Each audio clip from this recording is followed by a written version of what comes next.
Ambush the Game. It's Chris, and I'm back with an old friend from this music industry thing. His name's Mike, but y'all might know him as Mr. Eddie. What's happening, Mr. Eddie? What's up? What you feel? What you doing for it, man? Man, just chilling, man. Just, staying out the way, but still trying to keep your feet in it and get to this music, get to this money, baby. I hear, man. How's life been treating you? Man, every day is a struggle, man, with life. Not just with me, just with family, friends, COVID, man. It's just, people leaving here, but you got to keep your head up and keep your feet moving. You know how that go. I do know how it goes. I told you people when I first started this podcast thing that I was going to get on here people that I knew from way back, and I was going to introduce you to them, friends and family. So you guys have heard from my sons, well, one of them at least, and some other family members and some guys that I went to school with from way back. This guy right here, we stay up late nights making beats and making bars, you know what I'm talking about? Putting tracks together, putting bars together, putting whole songs together. We did a few songs, man. Unfortunately, we didn't get to the places we wanted to go, but we made some killer music while we was together. So every now and again, we'll still link up and talk about stuff or hit each other on social media and send little songs and little things, little memories that we had. But I got him today, so you guys gonna get to meet him today, and we're gonna find out what's been going on with him. So I'm gonna start off with this first question. Are you still rapping? Nah, I do a little features in here every now and then. Like, never really put out no real project, no mixtape, no LP. Just been in the cut. Cuz and them, couple partners in Atlanta hit me up like, man, I gotta get you on the feature.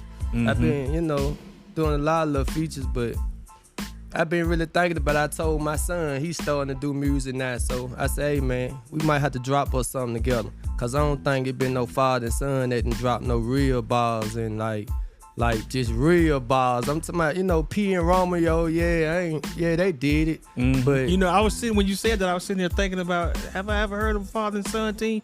But yeah, you just said P and Romeo. Okay, yeah, man, I got you. Will and Jaden, and they did it, but ain't no fire, ain't no flame. You know what I'm saying? So what best if I am gonna do it, I'm gonna show him the game the right way. That you can stay independent, you can make your money, you can put out whatever you want, you can be an innovator, you can be creative. You know what I'm saying? The sky's the limit. This your platform. You say what you want to say. Who gonna limit you? So that's true. You have a voice. Well, hey, you already instilling the right things in them already. My kids haven't had any interest in music, which is okay. But at the same time, I just wonder what I would have done if one of my boys would have showed some interest in DJing. If I would have had a junior set of turntables out. Yeah, hey, and I feel your neck because I told him, I said, hey, look, man, I might have to get you with some of my DJ partners and let you learn this game right here. Because he just like all the music part of it, and I'm always telling the business side. So I told him, I said, just imagine you DJing and you promoting your own parties. Man, that is something that I would like to get back into. I talked to Vic about it once, maybe a month or so ago, about doing those parties like we used to do them on the classic weekend. And I think he got something to do, but that's something I'm really interested in getting back into, is like throwing one or two big parties every year, you know what I'm saying? And just use the same Ambush name and just keep it going that way. Let me ask you this, though. What do you think about the state of hip-hop right now? You like it? You dislike it? Man, what you feel like? There's a lot of clout chasing going on. Folks doing stuff for numbers and views, and they just saying stuff, but hip-hop gonna always be hip-hop. It's gonna be all right. That's why everybody have an opinion to be able to say what they want to say. You get all these music, it all have a phase, you know what I'm saying? Yeah. So they just riding different waves right now to, it's gonna change over to something else, and they have to adapt and do that, so it's it's like a rainbow. You get every color of it. So we have to take the good with the bad with hip hop. You know what I'm saying? Man, you more optimistic about it than I am. There's some good stuff out there, but it's a lot of trash. Oh yeah, man. I agree. There's a lot of hot garbage out there, man. I'm talking about. It seems like, so I rarely listen to the radio because they only play the same songs, but a certain type of song. Like if it's the guys, it's about they some hitters, or they getting all the all the bitches. You know what I'm saying? It's like there ain't nothing else. So it's either that or look at what I got, you know. And then the girls, they always rapping about how fat their ass is, and you know, they're gonna take your man or some shit like that. So it's like how they want love. It's crazy, ain't it? I don't know, man. Like, yeah, exactly. Yeah. It's crazy. So I have a hard time singing the praises about the hip hop now. You know, of course now. I am biased. I'm from the 90s. I'm from the golden era of hip hop. Okay. So I remember when you had to come with it. Yeah. You had to have it all the way together. But all the way. I'm gonna be honest with you though, with hip hop, it's not even about, you know, this generation of music. It's about the industry, the radio stations. That's what people putting budgets behind. You know what I'm saying? So we went to them and told them, hey man, we don't really like this. We ain't feeling this. They gonna have to refrain from paying it, cause if ain't nobody listening to it, that's their money. You know what I'm saying? So if everybody always on that radio station and they always calling in requesting these songs, and these record labels putting, you know, $50,000 radio station budgets behind them, you gonna hear them playing 5 times an hour. You know what I'm saying? And that don't make the song hot. It just make you hear a song 1,000,000 times and go to almost liking it. You know what I'm saying? It makes it popular. It don't make it a good song. No. Now, you know, that was payola back in the day too, but at least back then they were pushing, I say a lot of the time they were pushing songs that were at least okay. But a lot of these songs today, man, it's just ad libs and making the skirt, making them sounds, you know, no real bars. And I guess I would be called an old man hater, and I would gladly wear that hat and be that person in this current climate of hip hop. I just don't see it being as good as the quality of the music being as good as it used to be. Do you think we'll ever get back to where we got, you know, more spitters on the mic as far as on the radio, or we gonna stay with the bebop type stuff? It could when everybody get back to their originality. You know what I'm saying? Cause just think about this: you made beats. Just imagine you selling one beat, right? And you flip that same beat to sell to 10 different artists. It's the same beat. You know what I'm saying? So if the game gonna get that gravy for you, you gonna keep doing it as a producer. You know what I'm saying? So why would 10 different artists want the same similar sound beat? If it was a hit, they gonna want the same thing. You see what but give me something else. I'm coming to you giving you my money, give me something else. Yeah. I don't want that same beat that just sound like that last artist that's on the radio right now. You know what I'm saying? A lot of them do though, but that's what you're saying. I guess that's why the music. That's the label. Yeah, sounds the same. They want. That's the label. They want the producer. Yeah, you made a hit for this artist over here, and we want the same thing over here. We want that same thing. How much they put budget? We want that budget. Cause if you deal with, a lot of these artists don't even look at this. You deal with a known artist, they gonna ask you what's your budget. If you want to do a feature with them, they want to know what your budget, what your plan for that song is. Yeah, well, because they don't want to get on the song and with no push. You see what I'm saying? Yeah. So I might get paid for it, but ain't gonna be no push behind it. And I don't get no royalties because ain't nobody gonna hear it. You know what I'm saying? Yeah. So it's all about $1. And a lot of them don't even know that part, so they think, oh, I'm just gonna get a feature, and you wonder why that song don't go nowhere. Man, I'm telling you. I just sometimes when I'm listening to this stuff, I think back to the days when we were sitting down there and we spent hours, man, tracking, redoing verses, adding ad libs. It's like a lot of the music today, man, they don't even try hard, man. They just first take and whatever comes out. Yeah, punch me in. Yeah, and they go with it, man. You know what killed music? When everybody started saying here in Lil Wayne and say, I don't write music. But they never told you that I got it on my cell phone. I sit here and scroll through bars off a voice recorder, or you know what I'm saying? They ain't never told you that. So you think when he said I don't write, and Jay-Z said it as well, that it hurt the game. So these guys just started. They don't write. They just everybody holler, I don't write. Jay-Z don't write. Lil Wayne don't write. It's like Allen Iverson. What I need practice for? Yeah. Like, come on, man. You know what I'm saying? You got to practice, man. It makes the content better, man. I'm telling you. Well, it sounds like they don't write. That's why I have a hard time listening to it, because it sounds like nobody sat down and thought about these bars, man. I don't know. I just have a hard time listening to the radio, especially hip hop and R&B suck too. So that's my thing on that. But you guys don't know, man. We sat down hours upon hours. Yeah, creating, being innovative. Like bringing something that then nobody else had to the game. You know what I'm saying? And like, I remember doing shows when they be like, what's your name? And we be like, England up, get crunk boys. They was like, huh? Get crunk. Was like, no, first you gotta say them damn England up, get crunk boys. Like we were coming. You know what I'm saying? Bar for bar, line for line. You could line up a whole record label against us. We was coming. You know what I'm saying? Like, if you wanted freestyle, you wanted bars, our beats was banging harder. They please cut the radio down. Oh, you about to tear up our subs. Oh, we did that on purpose. Yeah. Man. Well, Remember one of these days, gangster? I was just going, man, you sit me down memory lane. Yeah. I think one of these days I'm going to start off one of the podcasts with with one of our songs, man, with something, and you know, just to fade it in and fade it out, just let the people know we still got it. It may be old, but you're gonna say, hey man, that shit was good.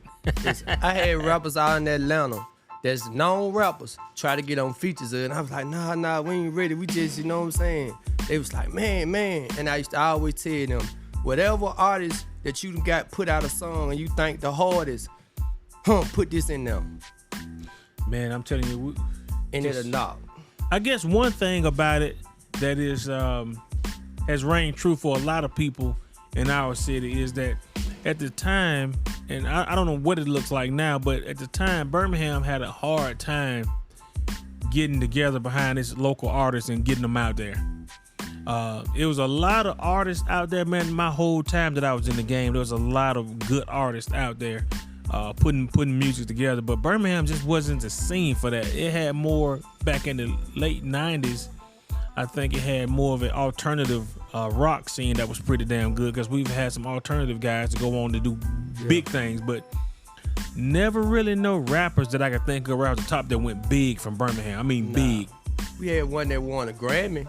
You know what I'm saying? With Attitude, with him over there with Timberland them. He showed damn You did. know what I'm saying? I But forgot all about him. And all about that, Birmingham is a city full of, haters, man. Like, every time somebody get toward that plateau and people outside the city go to asking about that individual, the niggas go to hating on them.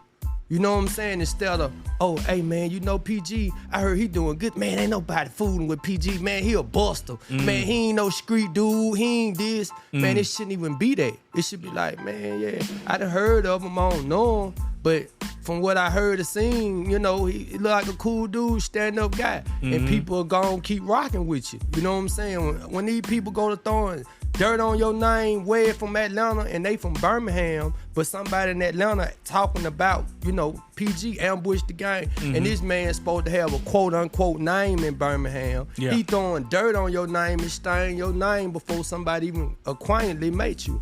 You see what I'm saying? Yeah. So it was a lot of that. You know what I'm saying? Every time somebody,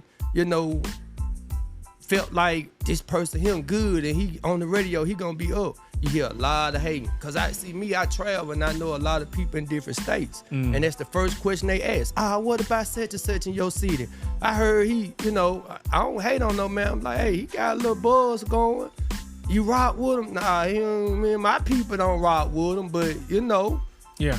I ain't finna hate on the man for what his movement got going, but that is one thing. Ain't on that. It seems like hip hop is tied to beef. You know what I'm saying? It's tied to some sort of animosity, and sometimes you find out when you really get behind the scenes that they really don't know each other.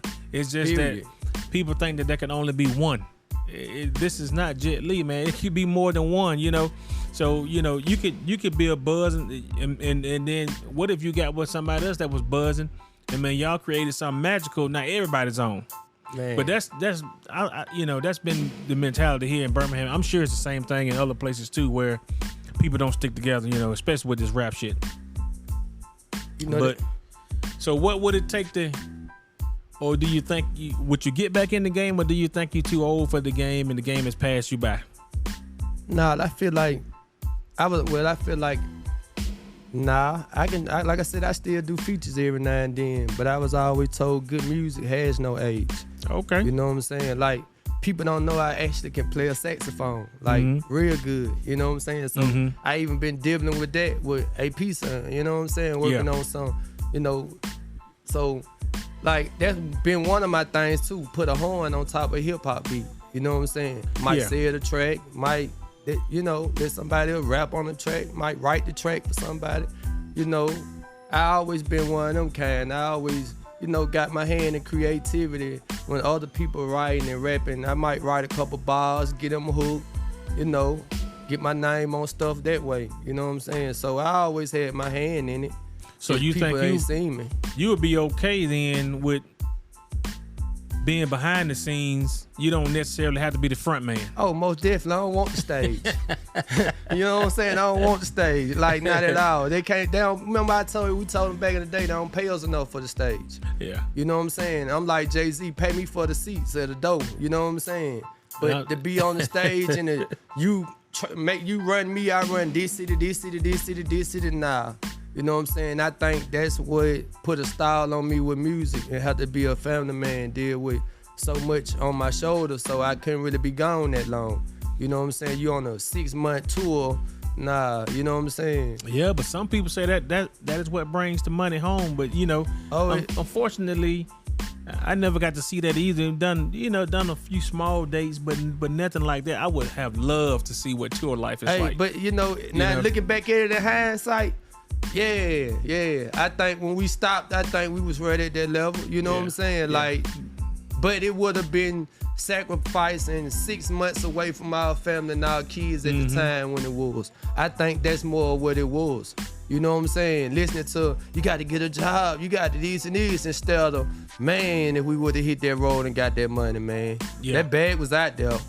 Yeah. You know what I'm saying? It's giant now, man. That bag's super big right now, boy. You know, but from what we know now, stuff like podcasts and stuff like that, man, and, you know, it's multiple streams of this right now. You know what I'm saying? That's what I'm looking at, man, because I still got my turntables and everything, but I don't mess with them as much because with the digital stuff, man, it's so easy now for anybody to pick up skills that it took me a long time to practice and get the digital and learn. And learn how to. Now they can do it. Yeah, I mean, for real, man. So it's like the love is still there, but the understanding that the craft itself, people don't respect it.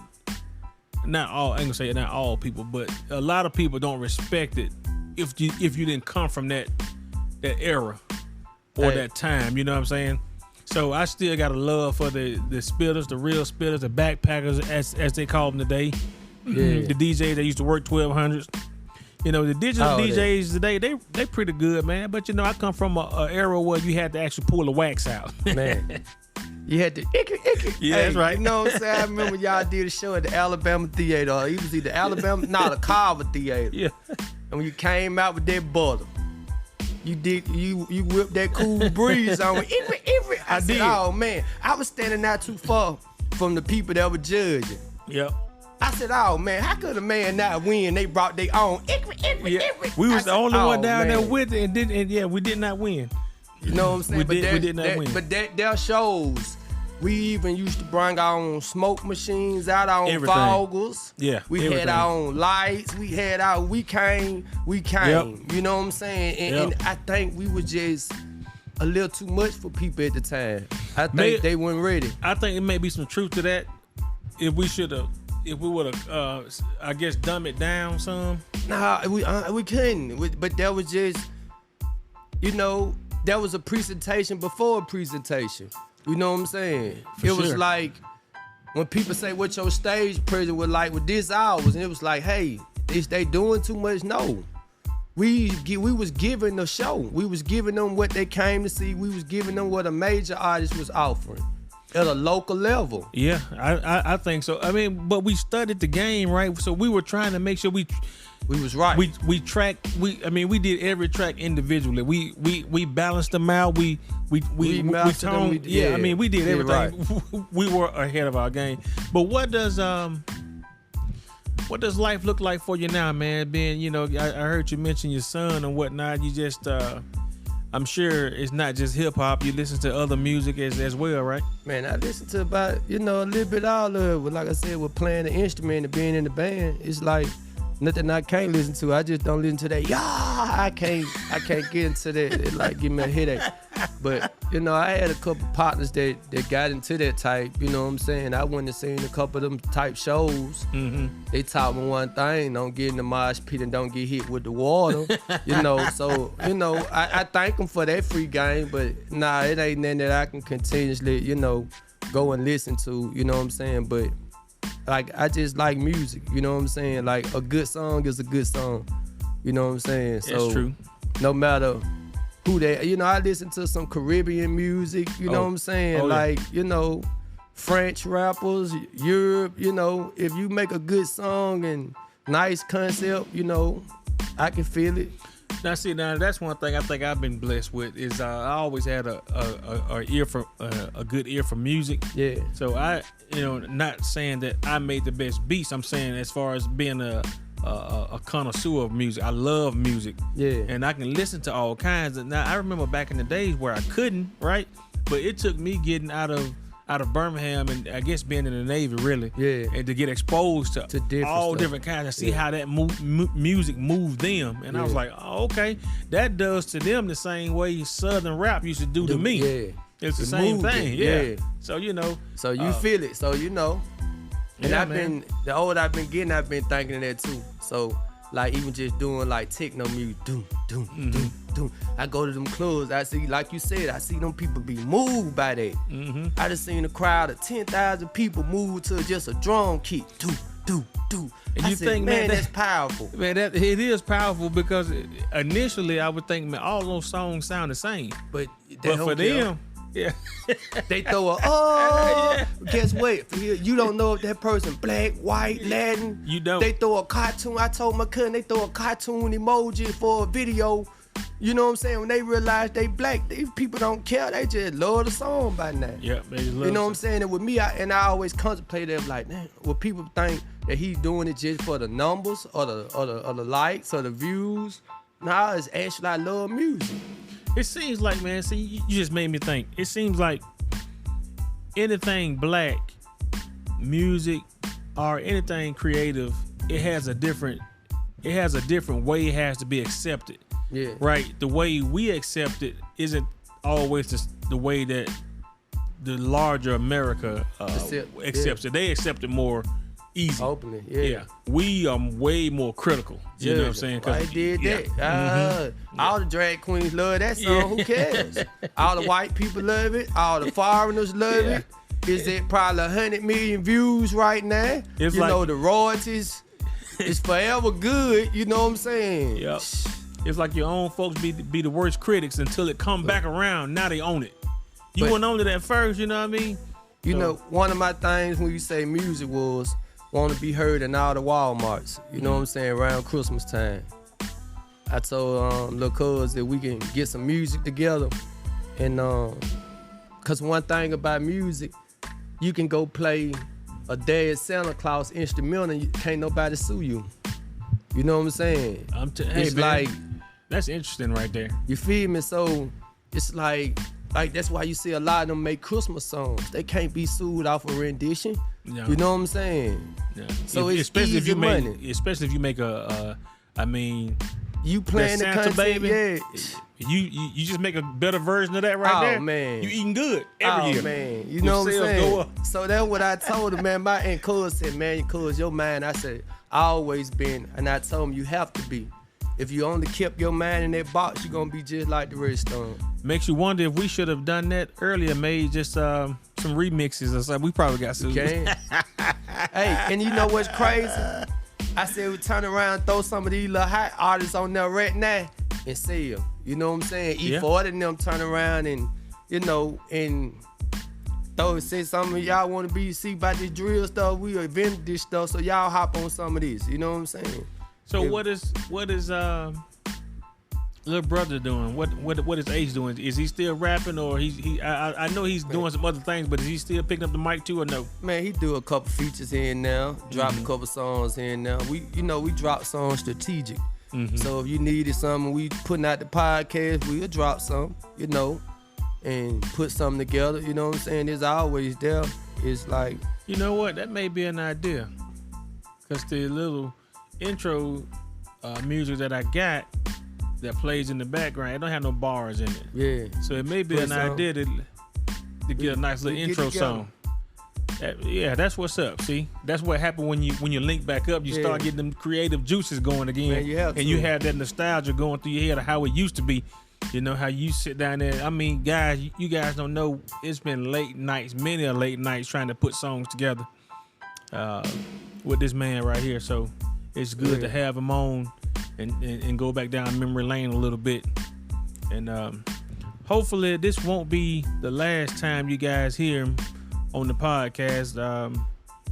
Unlike a lot of rappers that you hear about, we didn't fall out. You know how you always hear about the rappers have beef. Most definitely. Fam was too close. You know what I'm saying? Like, this real fam. This ain't none of that. You know what I'm saying? Nah, this ain't that. It's when, I fall out with him, but I'm still over here with your sister now. That's right, yeah. You still with my cousin. Nah, this ain't. It always been love with this guy. Like, never. Like, man, this man called me, I'm coming. And man anybody in the family got a problem, he ain't got to be around. I see I'm standing on that because he'll do the same for me. Absolutely, man. It's good to be. One question I got for you, though. What's what I'm saying? When you were saying the lack of the DJing and the art of it, right? Mm-hmm. Man, why don't we sponsor a DJ battle? I don't know. You know, I've been out of it so long. I don't know if there's any. I only know like two DJs that actually. They can bring they live if they want. You go over the live competition section, but I think if we put it out there at a nice venue and a nice purse, I think a lot of people come from a lot of places making an event. Do you think that the people and the citizens, though, the people of Birmingham will be interested in that? Now, all the hip hop people would definitely be interested in it, but. Man, we'll do what a do poll. You think about a we'll crowd do a poll. would be? If Tuscaloosa accepting it, we in Tuscaloosa. If Atlanta accepting it, we in Atlanta. Birmingham don't want to accept it. You know, we just giving people something that ain't out there. It's a damn art. And to the people that got their live mixes going, you know, you may have people come from New York, Virginia. You know, we know a few people. I know for sure that Atlanta had a DJ mix because there used to be a Facebook or some type of page they used to have with all the local DJs and they would advertise the DJ battles over there. Yeah. So I'm sure they got some killers over there. That's what I'm saying. Hey, and they got wax. If we got to do some small cities to lead to Atlanta. Yeah. Okay, Huntsville between Birmingham, Huntsville, and Montgomery, whichever one of them cities feel like, hey, we can get 20 or 30 DJs in the venue. It could be 5 or 10 on. I don't think you can find 20 or 30 DJs down south. In Birmingham that got 1200s. You can find. I know.